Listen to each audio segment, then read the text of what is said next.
Edo State Police Command has intensified efforts to apprehend a suspect accused of murdering his fiancée, Mama Hallelujah, and her 3-year-old daughter, Miracle, in Ovbiogoe community near Ekiadolor, Ovia Northeast local government area. The command spokesperson CSP Moses Yamu confirmed the victims' decomposing bodies were discovered on March 18th after a neighbor reported a foul odor from their residence on Ekiadolor Street. Upon forcing entry, police found the woman with a deep machete wound to the head, while the child lay lifeless on the bed. Investigations indicate the fiancé, who has since gone into hiding as the prime suspect. The couple had been preparing for their March 29th wedding before the tragic incident. Authorities have urged the public to provide credible information leading to his arrest, assuring that justice will be served. The bodies have now been deposited at the mortuary as investigations continue. This report brings me a question because we just left talking about church. So let's go back to church. All right. Now, they are, scheduled to get married on the 29th. Oh, March, yeah, sadly. And the lady is currently dead, and her daughter from a previous relationship was equally killed in this.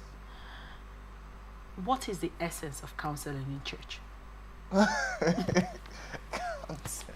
Now, why do I ask this? Because I can, off my head, point out 20 different incidences that men and women have been killed as a regard, due to domestic scuffle.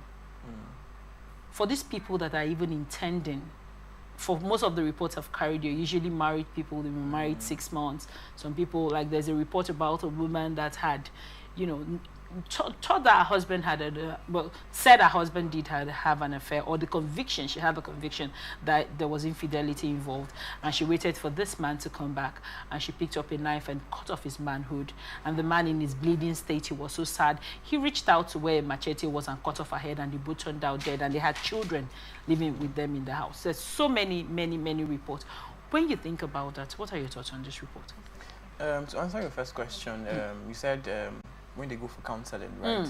Yes. So it is, these teachings do not just end during marriage counseling or marriage classes. Okay. Right. So because personally, from the little that I've gathered from a few of my friends that attended marriage classes and all of that, so they just teach them the nitty-gritties of marriage, of being married, right? Okay. So where you should, love your wife, and then ensure you do your duty as a man, and then tolerance as well, and then ensuring that the home is what it is, and then how the church frowns at divorce, right?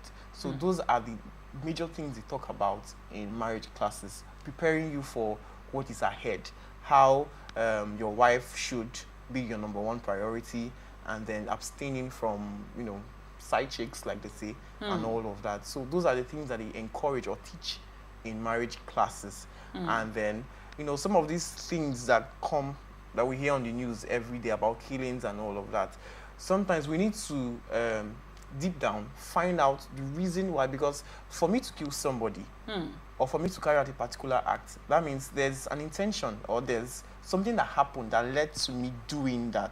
So most times, most of these stories do not cover what had transpired that led to this incident. Because do you think that there is anything that would have transpired that should have prompted, or something that can happen to you as a person that will prompt you to want to kill somebody? Well, we are wired differently, right? And then as men, we have, or as human beings generally, because women too, they also get angry. Yes, right? women to kill. Yes, so that's why I said generally. Right. So, and then some of us, we actually know how to manage our anger, while some persons, they do not. So that's where we're missing out on anger management, because some of our university curriculums these days, or kindergarten, right, they do not talk about anger management, because it's something that builds up inside of you. Do you understand? So if you don't know how to control it, it's going to be a problem at the end when you get fully grown. And then, because there's this saying that there's a certain age you get to, and then you don't grow anymore. Like, height-wise. You're just there. So these things, once they're a part of you, and then you do not know how to manage them, it's going to be a problem. So for some persons, if they're having an argument with you, whatever they see close to them, they use it and then they hit the next person. Now, the intention is not to kill the person, but just because of that state where they are right now, and then they just need to show that, okay, this is how angry I am. So they pick up the next available item and then they use it to smash the person. So most of these acts sometimes are not intentional. They are just as a result of the anger state at the moment. The anger state at the moment for this man is you using the machete on the woman's head and killing the daughter in an instant. And you know, this report did contain that she has been with this man 3 years. Why do you think she didn't see this? This, you know, this anger part of this man that he's able to pull out. You talked about love during counseling. It will take a lot for someone to pick up a machete and cut off their head or cut themselves on the head. And if you love yourself, aren't you supposed to love your spouse as such, like you're taught in those classes? Yes. Right. Let's talk about conflict resolution in relationships. Yes.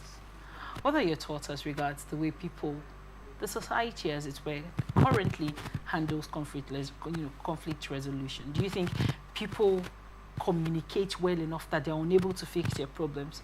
And I would like to, gather your thoughts as regards walking away from abusive relationships. Okay, to answer the second one, yes, definitely I would, because abusive relationship, sometimes we only see abusive relationships for the women being the victim. Sometimes the men too are victims. Oh, I do agree. Yes, because I deal with a lot of stories on Society Watch that I do agree.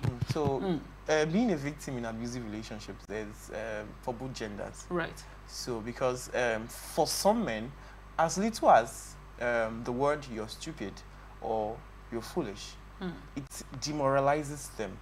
Okay. You understand? And then you're not like, okay, I am older than this girl, and then she's using such words on me. Do you understand? And then sometimes when you now hang out for the guys, when you now hang out with your friends, they'll be like, and then they gist about some of these things, and you'll be like, see what this girl told me and all of that. They'll be like, and you let her tell you all of that. You would have teach her a lesson. Do you understand? So some of these things, it's also meaning that the man is a lesson teacher. I didn't say that. Do you understand? Right. So there are a lot of factors that comes into all of this, but when it comes to abusive relationship, I think I would walk away from it. And then to answer your question on conflict resolution, right? I feel like sometimes during courtship or during dating, right, there are some sides to someone that you may have not paid attention to. Do you understand? Okay. As little as someone using the toilet and then not properly flushing the toilet. For some persons, it's really an issue. Do you understand? And then whenever you want to use the convenient, and then you see that, okay, there are some little particles still left, and then you now tell the person, oh, go back and do something on it, and they'll be like, you're there, and just do it. Do you understand? There are little minor things that you would not know during dating. It's only when you're now married to this person, and then you know that, okay, these are some of the things that you cannot condone. And for some persons, they can be in it passively. And then, so all of these things are more like limitations. So where then is the place of resolving such conflicts? Are there conversations that should be had? Should someone say, okay, can you be more intentional about flushing the toilet after use? Can someone say, oh, okay, I don't like the way you squeeze on the toothpaste? You know, all of these things that can pose a bigger problem when people are married. Do you think these are conversations that should be had during the courting stage? For many of us, and I'm sure you're probably the same way I am, there are things that ache me. And if I meet someone, I want to tell you that this kind of thing pisses me off as early as possible, right? So that I won't be jumping the gun in the future.